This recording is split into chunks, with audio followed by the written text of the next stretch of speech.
तो Nuvoco Vistas के quarter 3 के नंबर्स आ चुके हैं, तो उसी के बारे में हम इस वीडियो में बात करेंगे और जानेंगे कि आपको नुवोको विस्टास के अंदर इन्वेस्ट करना चाहिए या नहीं। चलिए शुरू करते हैं।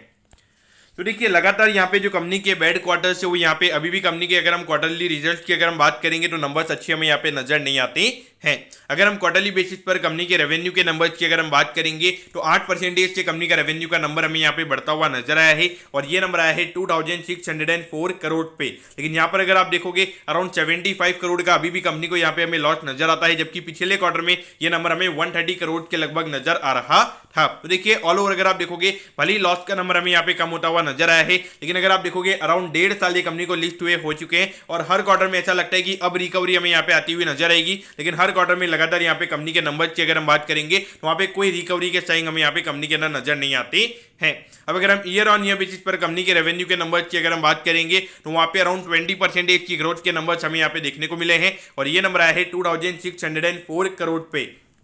तो देखिए आप बोलोगे कि रेवेन्यू का जो नंबर है वो हमें यहाँ पे काफी अच्छी तरीके से ग्रो होता हुआ नजर आया है, लेकिन रियलिटी में अगर आप देखोगे अराउंड 10 से 12% से तो हमें यहाँ पे सीमेंट के जो प्राइसेज हैं वही हमें यहाँ पे बढ़ते हुए नजर आए हैं और कई कई एरियाज में अगर आप देखोगे 15-16% से भी हमें सीमेंट के जो प्राइसेज है वो बढ़ते हुए नजर आए हैं। उस पॉइंट ऑफ व्यू से अगर आप देखोगे तो कोई इतना ज्यादा रियल वैल्यू में अगर हम देखेंगे तो कोई ज्यादा ग्रोथ के नंबर्स हमें यहाँ पे नजर नहीं आते हैं। और अगर आप देखोगे अभी कंपनी को 75 करोड़ का लॉस हुआ है, जबकि पिछले साल इसी सेम क्वार्टर में ये नंबर 85 करोड़ के लॉस पे हमें यहाँ पे नजर आ रहा था। तो ऑल ओवर देखा जाए तो यहाँ पे पी के टर्म्स में तो हम यहाँ पे कंपनी का वैल्यूएशन निकाल ही नहीं सकते और लगातार अगर आप देखोगे ऑलमोस्ट 1.5 साल यहाँ पे कंपनी को हो चुका है और लगातार अगर आप देखोगे तो वही चीजें हमें यहाँ पे नजर आती है। तो अगर आप देखोगे 577 का हमें यहाँ पे ऑल टाइम हाई नजर आता है, तो यानी कि ऑलमोस्ट 40% के लगभग यहाँ पे ऑल टाइम हाई से ये कंपनी हमें गिरती हुई नजर आ चुकी है। और अगर हम लो की अगर हम बात करेंगे 260 का लो में यहाँ पे कंपनी का नजर आता है। तो देखिए ऐसी कंपनीज को अगर आप देखोगे तो हम बुक वैल्यू के टर्म्स में भी यहाँ पे ये कंपनीज को वैल्यू नहीं कर सकते, क्योंकि यहाँ पे अगर आपको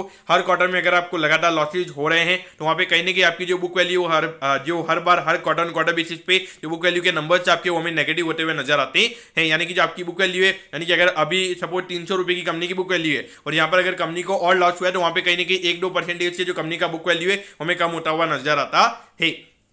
तो देखिए मेरे ख्याल से यहाँ पे मुझे नहीं लगता कि कोई ज़्यादा पैसे बनेंगे और अगर जब रिकवरी अगर आती है तो मेरे ख्याल से आपने तब बाय करना चाहिए जब एक तरीके से पिक्चर आपको काफ़ी अच्छी नज़र आ रही है। हाँ, अब यहाँ से कंपनी लॉस रिपोर्ट नहीं करेगी। तो देखिए पिछले क्वार्टर में हमें समझ में आता है कि जो सीमेंट के जो इनपुट वगैरह कॉस्ट वगैरह थी, जो मेन इनकी पावर कॉस्ट वगैरह की अगर हम बात करेंगे, कोयले के दाम की अगर हम बात करेंगे तो काफ़ी ज़्यादा वहाँ पे कॉस्ट बढ़ गई थी। लेकिन यहाँ पे इस क्वार्टर में अगर आप देखोगे तो रिकवरी के साइंस हमें देखने को मिल रहे हैं। अगर हम दूसरे कंपनीज की अगर हम बात करेंगे तो नंबर्स हमें वहाँ पे अच्छे नजर आते हैं। तो पॉइंट ऑफ व्यू से देखा जाए तो मेरे ख्याल से अगर आपको सीमेंट कंपनी में अगर इन्वेस्ट करना ही है तो जो लीडर्स हैं अल्ट्राटेक, अंबुजा वगैरह, अंबुजा में भी अभी जो अडानी की प्रॉब्लम्स वगैरह है तो वहाँ पे थोड़े इश्यूज रहे हैं, लेकिन फिर भी मेरे ख्याल से अंबुजा सीमेंट रहेगा और मेरे ख्याल से वहाँ पे डेफिनेटली ये कंपनीज आपके रडार पे होनी चाहिए। वैसे अगर हम नुवोको विस्टास की अगर हम बात करेंगे तो कैपेसिटी इनकी भी काफी अच्छी है, नॉर्थ इंडिया के अंदर काफी अच्छा प्रेजेंस हमें यहाँ पे नजर आता है। लेकिन कहीं ना कहीं जो इतना ज्यादा हैवी डेट हमें इनके बुक के अंदर नजर आता है वो कहीं ना कहीं यहाँ पे इनके जो प्रॉफिट ये कंपनी को कमाना चाहिए वो कहीं ना कहीं इनका इंटरेस्ट पे करने में ही चला जाता है। तो मेरे ख्याल से तो ये कंपनी को डेफिनेटली अवॉइड करना ही यहाँ पे सही रहेगा। तो दोस्तों मैं होप करता हूँ कि नुवोको विस्टास के क्वार्टर 3 के जो नंबर्स हैं वो आपको अच्छे समझ में आ गए होंगे। अगर आपकी कोई भी क्वेरीज है आप कमेंट कीजिए, मैं जरूर आपके कमेंट पर रिप्लाई करूंगा। ओके दोस्तों, thank you, have a nice day.